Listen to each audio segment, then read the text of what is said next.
జై తెలంగాణ. అందరికీ నమస్కారం. ఇవాళ రాష్ట్రంలో ఒక వికృత చేష్టలకు ఒక ప్లాట్ఫామ్ లాగా తయారు చేసుకుంటున్నాడు ఈ చేతగాని ముఖ్యమంత్రి రేవంత్ రెడ్డి. నాకు అర్థం కానటువంటి విషయం ఏంటంటే, అసలు ఈ తెలంగాణ తల్లిని మార్చి నువ్వు సాధించేది ఏంది? తెలంగాణ స్టేట్ అనే లెటర్ టీఎస్ ఉంటే దాన్ని తీసి టీజీ అని పెట్టుకునే అవసరం నీకు ఎందుకు వస్తుంది? అది ఓను వందల ఏళ్ల చరిత్ర కలిగినటువంటి కాకతీయ కళాతోరణాలను చార్మినార్ను తొలగించే అవసరం నీకెందుకు వస్తుంది? అసలు ఇప్పుడు అది అసలు సందర్భరహితం కదా అవి, అసలు సందర్భం అవసరం లేని విషయాలు కదా అవి. అయిపోయింది. ఉద్యమ కాలంలో అందరు కలిసి ఉద్యమకారులు, మేధావులు, కళాకారులు అందరూ ఒక ఏకతాటిపైకి వచ్చారు, ఒక రూపాన్ని తయారు చేశారు. గతం ఆ రూపం యాక్సెప్ట్ అయింది, నడుస్తూ ఉన్నది. ఇప్పుడు దాన్ని నువ్వు ఎందుకు ముందటేసుకుంటున్నావు?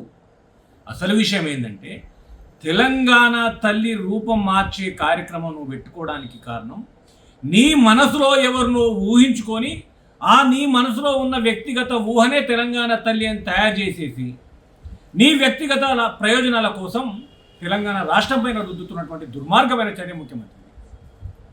నిన్నెవరు అడగలే తెలంగాణ తల్లిని మార్చమని. ఒక సగటు మహిళలాగా ఉండాలి, సగటు మహిళ బతుకమ్మ పట్టుకోవద్దేంటి అంటే, సగటు మహిళ చేతిలో బతుకమ్మ ఉండు తప్పేనా? అందుకే బతుకమ్మ తీసేసినావా? ఇంకోటి, నువ్వు చేతి గుర్తు ఎందుకు పెట్టినావు? కాంగ్రెస్ పార్టీది. నీ కాంగ్రెస్ పార్టీ చేతి గుర్తే కదా అది. ఇంకోటి, ఒక సగటు మానవుడు ప్రధానంగా కోరుకునేది, నా తల్లి గొప్పగా ఉండాలి, నా తల్లి గర్వంగా ఉండాలి, నా తల్లి ఒక సింబాలిక్గా కనబడాలి, నా తల్లిని చూస్తే చేతులు ఎత్తి నమస్కారం చేసే విధంగా ఉండాలని చెప్పేసి ఆ కొడుకు అన్ని రకాల ఆభరణాలు చేసి ఆ తల్లిని అలంకరించుకొని మురిసిపోతాడు. నా తల్లిని ఇంత గొప్పగా నిర్మాణం చేసిన అని చెప్పేసి సంతోషపడతాడు. సగటు మానవుని ఆలోచన అదే ఉంటుంది. ఉన్నాయని కూడా వీకమని చెప్పడు ఎవడు. ఎవరు చెప్పింది నీకు ఇవన్నీ వీకమని? బతుకమ్మ అనేది ప్రపంచంలో ఎక్కడ కూడా ఏ రాష్ట్రంలో ఏ దేశంలో లేనటువంటి అతి గొప్ప పండుగ. ఈ బతుకమ్మ అనేటువంటి పండుగ ఈ ప్రపంచంలో ఎక్కడ లేదు.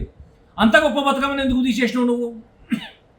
ఇక తెలంగాణ వ్యాప్తంగా ఎంతో ప్రాచుర్యం పొందినటువంటి బోనాలు ఉన్నాయి. ఆ బోనాలు పెట్టకపోయినావు, బతుకమ్మను పెట్టకపోయినావు. అసలు ఇవన్నీ తీసేసే అవసరం నీకెందుకు వచ్చింది? అంటే నీ చేతగాని దద్దమ్మ పాలనకు, నీ అవగాహన లేని అవగాహన రాహిత్యానికి ఇవన్నీ ముందటేసుకొని బతకాలి. నేను పెన్షన్లు అడిగి ముఖం మీద అంటున్నారు, కళ్యాణ లక్ష్మి తులం బంగారం అడిగి ముఖం మీద అంటున్నారు, రైతు బంధు అడిగి ముఖం మీద అంటున్నారు, ఈ హైడ్రా కూల్చివేలతో ముఖం మీద ఉమ్మేస్తున్నారు. ఒకవైపు 2500 మహిళలకు ఇస్తానన్నావు, అది ఉమ్మేస్తున్నారు. విద్యార్థులకు ఇస్తానన్నవి లేవు, ఉద్యోగాల వగుసు లేదు.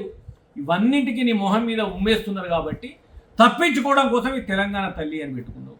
తెలంగాణ తల్లి విగ్రహాన్ని ఎంత గర్వంగా ఘనంగా మన సెక్రటేరియట్లో కడితే, సెక్రటేరియట్ నువ్వు గట్టిపీకింది ఏం కాదు.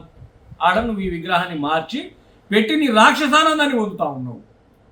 నీ రాక్షసానందం పొందడం కోసమే తెలంగాణ తల్లి విగ్రహాన్ని మారుతున్నావు తప్పితే మరొకటి కాదు. అంటే రాష్ట్రానికి తెలంగాణ తల్లి గర్వంగా నిలబడ్డాను ఓర్చుకోలేకపోతున్నావు. ఎందుకేమన్నా పేద రాష్ట్రమా? భారతదేశంలోనే ఒక సంపన్న రాష్ట్రంగా అతి మంచి పేరు ప్రఖ్యాతులు సంపాదించింది తెలంగాణ. ఎందుకు తెలంగాణ తల్లి విగ్రహానికి నగలుంటే నీకు వచ్చిన నొప్పింది, చేతికి కడియాలుంటే నీకు వచ్చిన నొప్పింది? ఏం బాధ అవుతుంది నీకు? అంటే నీ అహంకారాన్ని మళ్ళీ ఒకసారి ప్రదర్శిస్తూ ఉన్నావు.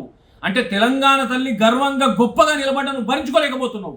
నీ భార్య, నీ బిడ్డ ఒంటి నిండా నగలేసుకోవచ్చు, కానీ తెలంగాణ తల్లి గౌరవంగా నిలబడితే కూడా అంటే నీ భార్య, నీ బిడ్డ తక్కువ అవుతారని భావిస్తున్నావా? అంటే నీ ఇంట్లో వాళ్ళు మాత్రమే నగలేసుకోవన్నా? తెలంగాణ తల్లికి నగలు ఉండొద్దా? ఇదాన్ని సంస్కృతి, నీ కాంగ్రెస్ పార్టీ సంస్కృతి. ఇంత నీచానికి ఒడుగడుతున్నటువంటి నీ పాలనలో ప్రతి క్షణం తిడుతున్నారు నిన్ను. అయినా సిగ్గు లజ్జాన్ని వదిలేసి నడుపుతా ఉన్నావు ప్రభుత్వాన్ని. ఇకనన్నా కళ్ళు తెరిచి నీచమైనటువంటి ఆలోచనలకు, నీచమైన కుట్రలకు నువ్వు పురిష్టా పెట్టకపోతే చాలా ఇబ్బందికర పరిస్థితులు తలెత్తుతాయి. కాకతీయ కళాతోరణం 100 ఏళ్ల చరిత్ర, చార్మినార్ 100 ఏళ్ల చరిత్ర. ప్రపంచ దేశాల నుంచి కూడా మన దగ్గరికి విజిటర్స్ వచ్చినప్పుడు వీటిని సందర్శించిపోతారు. అంత గొప్ప ప్లాట్ఫామ్స్ అవి. ఆ గుర్తులను కూడా తీసేస్తానంటున్నావు. ఏం పెడతావు మరల్లా? ఉద్యమకాలంలో ఎక్కువ పెట్టిన తుపాకీ పెడతావా? తెలంగాణ తల్లి విగ్రహాన్ని నాడు కవులు, కళాకారులు, మేధావులు ఉద్యమకాలంలో తయారు చేసి పెట్టిండ్రు. రాష్ట్రం అంతా ఆమోదించింది. రాష్ట్రం అంతా ఇలా విగ్రహాలు ఉన్నాయి. ఇప్పుడు ఆ విగ్రహాలన్నింటి తీసేసి కొత్త విగ్రహాలు పెడితే వచ్చింది ఏమొస్తుంది నీకు? దానివల్ల నువ్వు ప్రయోజనం ఏదో నువ్వు ప్రజలకు చెప్పు. చేతగాని దద్దమ్మ అని ఒప్పుకోలేక ఇవన్నీ ముందటేసుకొని బతుకుతున్నావు ముఖ్యమంత్రి. ఇప్పటికైనా నీ ఆలోచన విధానం మార్చుకొని రాష్ట్రంలో అధోగతి పాలవుతున్నటువంటి నీ పాలన పట్ల స్పందిస్తే బాగుంటుందని చెప్పేసి కోరుతున్నాను.